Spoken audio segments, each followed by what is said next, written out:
I don't want the money. I want to bludgeon Andy Worski and get away with it. I'm being told that all I have to do is show up on a certain day at a certain time, and I'm going to be locked inside of a cage with somebody who has a horrible ass whipping coming, and I get to do whatever I want to this man without legal consequence. It's going to be great. I don't want the money. I want to cause lots and lots of bodily harm to somebody who has it coming. I'm beating the fuck out of this piece of shit. Going to do my damnedest to end him right there in the fucking cage, and if the ref doesn't stop me, then guess what the fuck's gonna happen? And then I'm leaving. That's the whole day. There's a term that's existed on the internet since, well, the internet itself has existed. It describes a certain personality type, a character most people would encounter on the forums that they might frequent or image boards they might visit. It's a special kind of individual, somebody who's easily quick to anger, who lacks the ability to banter or joke with other people. When forced into a corner or a situation in which they cannot win, they will inevitably fall back upon the position of wanting to kick your ass in real life. I have a ring. That's the thing I'm trying to say. I have a ring. Rough week. This is a lot of fun for me. It like releases steam. It's awesome. Oh, I hope it does. I have a ring, and I have the money to put up. If you two, if you're interested in going against Federer, but I saw that you kind of pussed out on the whole weight class thing. But luckily, I'm in your weight class. Weight class? No, I would. No, I'm in. No, shut up. I'm in your fucking weight class, kid. No, kid. Hey, kid, I'm in your weight class. So lucky you, I'm in your weight class, and I'm trained. Yeah. So I think this is a great opportunity for you to shut your fucking dick licker. That's why you're showing your face on camera, you fucking puny faggot. Yells, you fucking pussy. You're not trying to either. Piece of shit. You fucking stolen valor, little faggot. Stolen valor.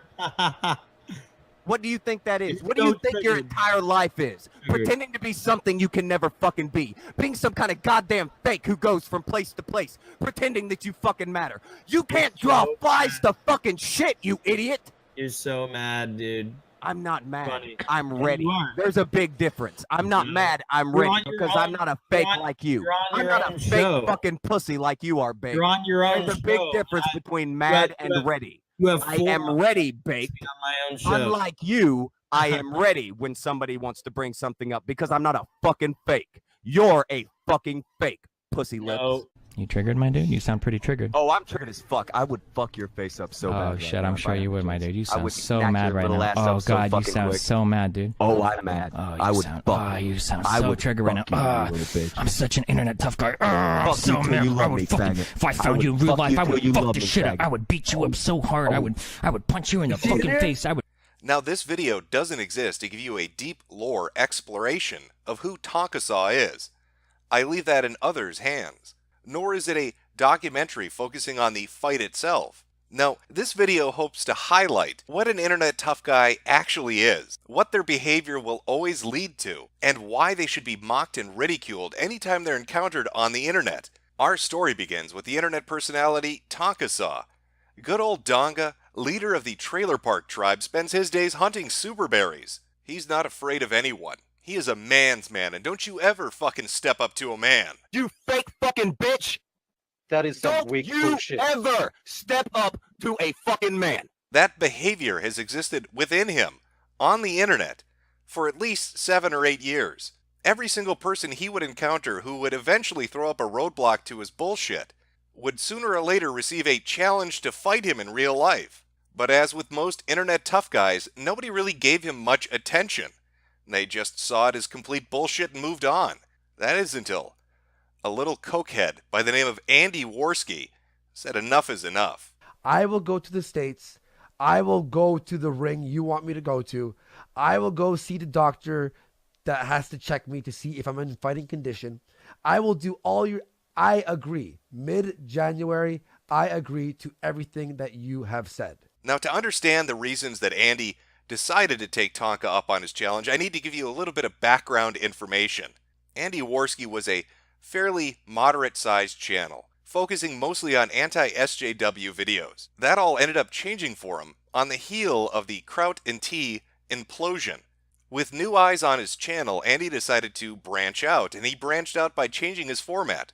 Rather than doing the typical 10 to 20 minute long videos dunking on those blue-haired feminists, Andy decided to host live stream debates featuring people from the alt-right and the left. In fact, one of the earliest streams that he hosted on his channel, a debate between Richard Spencer and Sargon of Akkad, ended up trending #1 on YouTube live streams.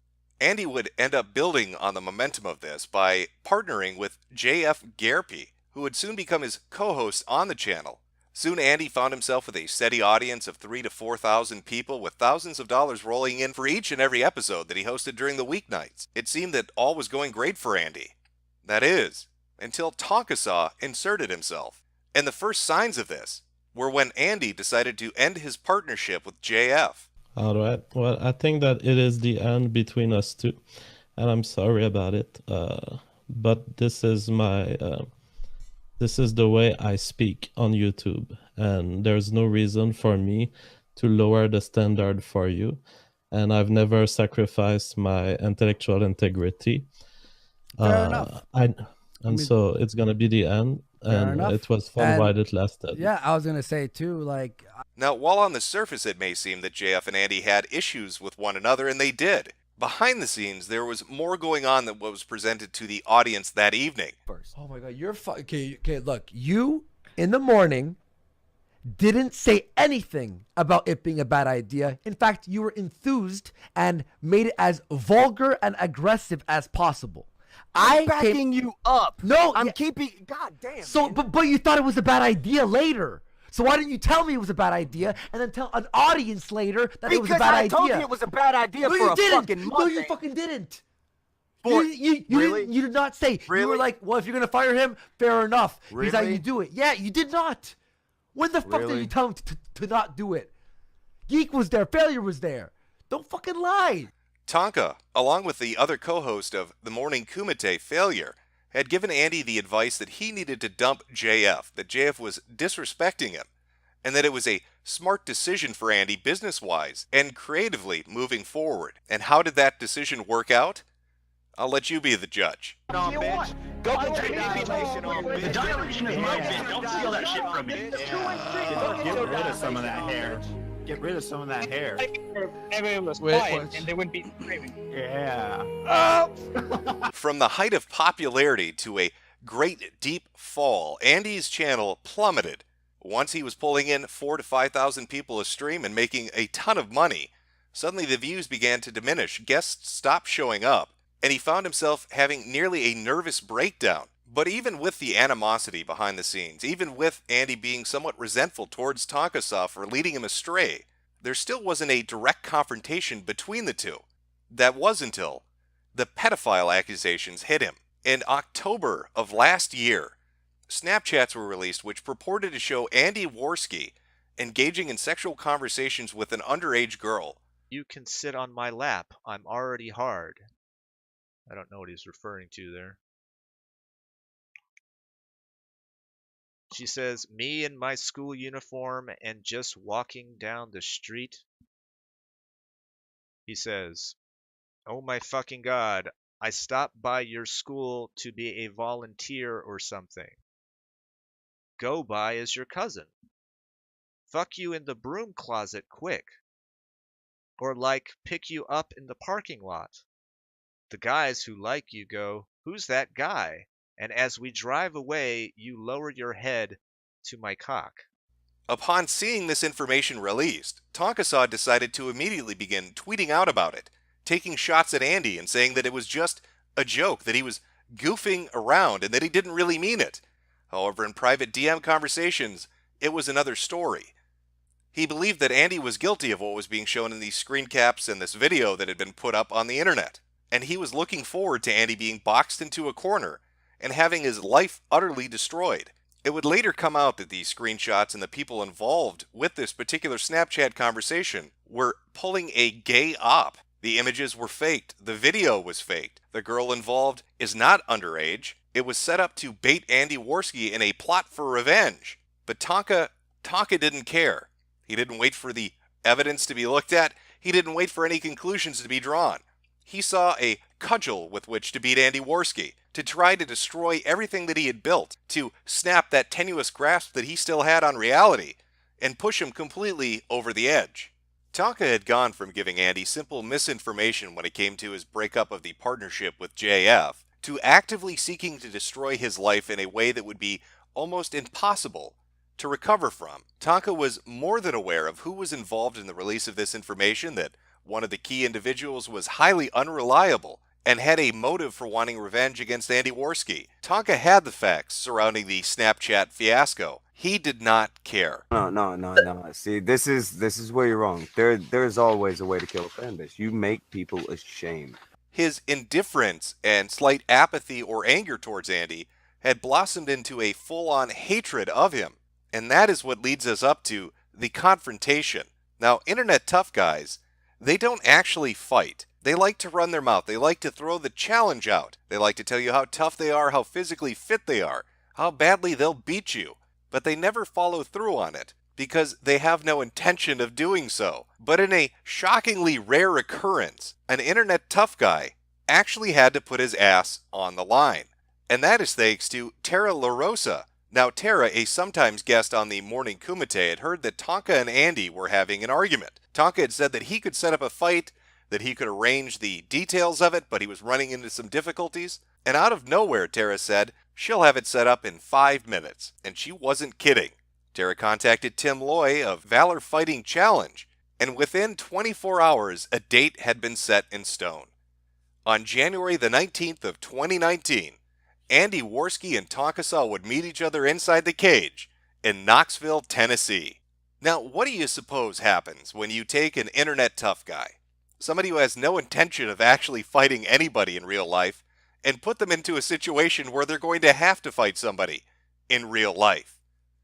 If you guessed they will do everything and anything they can to make that not happen, you would be correct. Tonka tried everything within his power to delay, while Andy spent months and months of training, adjusting his diet, going to the gym, learning mixed martial arts and how to fight within the arena. Tonka spent his time trying to throw any wrench he could into the gears, trying to slow it down. While on his show, he would talk massive amounts of shit, saying how he was going to badly hurt Andy Worski, how Andy Worski was going to get fucked up real hard. But behind the scenes,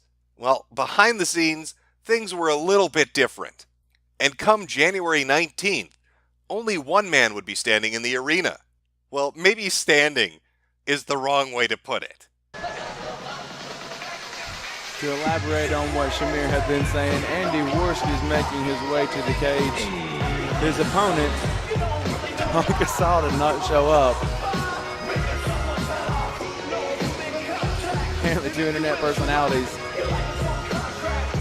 making a name in the show. Well, he does have a belt, though. I wonder what it's for. Making the most of the experience with the no-show, Andy Worski here. So how did this end up happening? I mean, where is our internet tough guy, Tonka, the MMA champion? Well, Valor Fighting Challenge put out a message to people that were coming to the pay-per-view event that Tonka was supposed to fight Andy Worski at, explaining exactly what happened and why he was not present. Due to the unique nature of this bout, we at VFC required that both of the potential athletes sign a contract, state a few particulars, such as state commission, timetables for blood work, etc. Amateur fighters in the state of Tennessee must submit blood tests that prove they are free from hepatitis B, C, and HIV. This Mr. Worski did within the required time allotment. However, when Mr. Tonka sent in his required blood work, it came with a different name and a different photo ID than the one he signed the contract under. We informed him that, unfortunately, the 2 names must match up, otherwise we could be responsible to any number of potential liabilities. No, you didn't mishear that. Tonka refused to sign the contracts asked of him, and sent in multiple names under the contract and the blood work. They even follow up on this in a later paragraph. Mr. Tonka sent in someone else's blood work and ID. He did not make it to Tennessee. He was not here to check his weight. He has not undertaken a physical as per the UMMAF requirements. He did not agree to be held liable should one of his fans or himself be the proximal cause of distress for VFC or the Civic Coliseum. Andy spent months training his ass off and changing his lifestyle just so he could put on a good show, just so he could show up there and defend himself against somebody who had been trying to ruin his life. And the man, the internet tough guy, Tonka, the shit talker extraordinaire, lied about his name, signed a contract fraudulently, sent in somebody else's blood work, wouldn't fulfill his contractual obligations, didn't show up for the weigh-in, in fact, didn't show up at all, even though the people within his community repeatedly said he was gonna fucking be in Knoxville. But what else would you expect from a giant pussy, a habitual liar? No wonder you're 90-0, because you don't let people talk. You just keep shouting and shouting until they're like, fuck this thing, and they hang up. 90-0, motherfucker, shut the fuck up, because you just keep talking. I try to make a fucking point, and you don't let me finish my point, and then you interrupt. I can't make a point, because you don't shut the fuck up. You keep talking. That's what you've done every fight. Everyone who's trying to bitch, ho. If I can explain one, but you don't let people explain things because you keep just yapping over their fucking show a lie.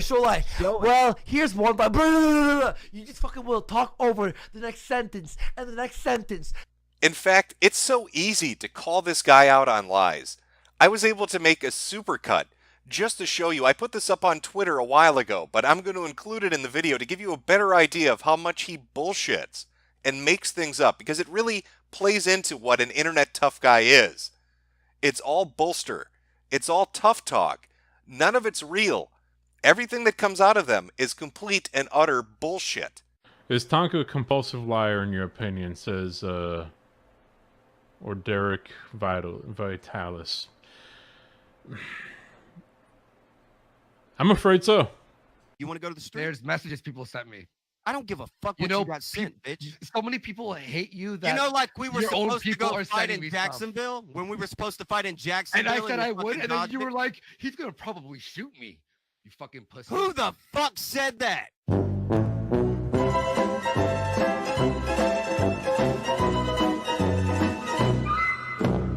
Let it be known. A bit of a modified rule set, and it wasn't coming from me.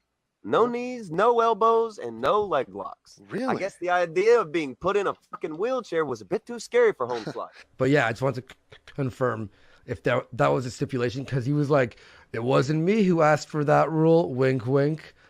I'm like, what? No, there was no, neither one of you asked for it. Yeah. All right, man. It wasn't in the agreement.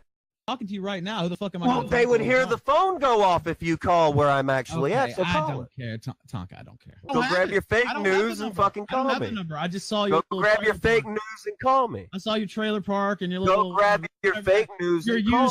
2 hours later. Well, where's, I came by there with the van. You don't remember? To put the wheelchair in? I don't know who you are or what you're talking about. We met 2 or 3 times. I can't believe you don't remember. Where did we meet? Where did we meet at?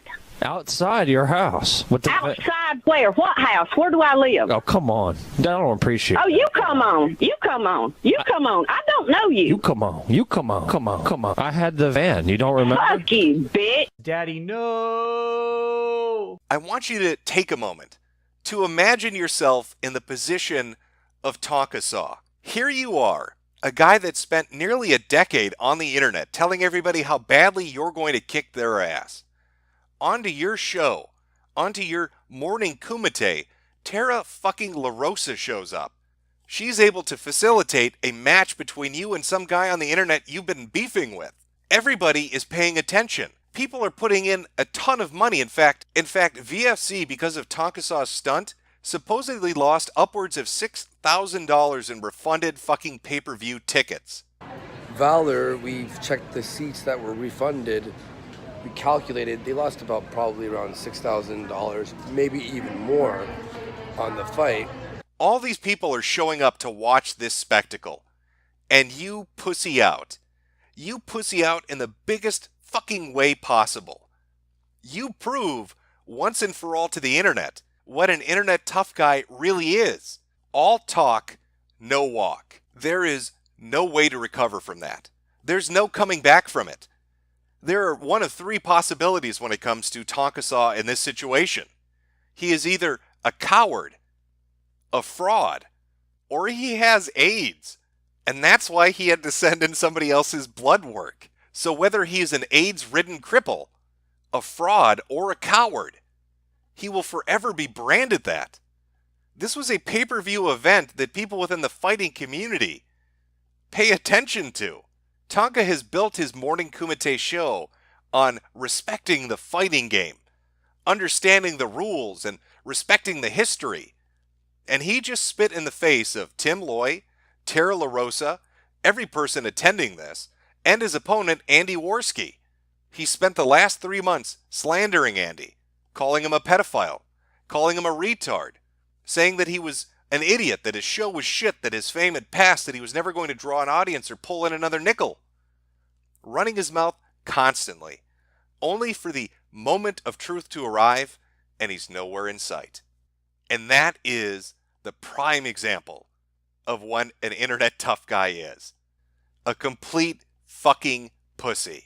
If you'd like to know more about Tonka Saw and his history on the internet, be sure to check out Toad McKinley's upcoming documentary, in which he'll highlight his entire internet presence from the very early days up until today. And if you'd like to know more about the fight and the events surrounding it, the preamble to it, the fight itself, and the celebration afterwards, be sure to check out Coach Red Pill's fight documentary. Both these videos should be dropping within the next 2 to 3 weeks. I've succeeded at everything I've ever done. There's nothing I've ever done that I wasn't a success at. Not a fucking thing. I say, whoa, Kimosabi. Dead air.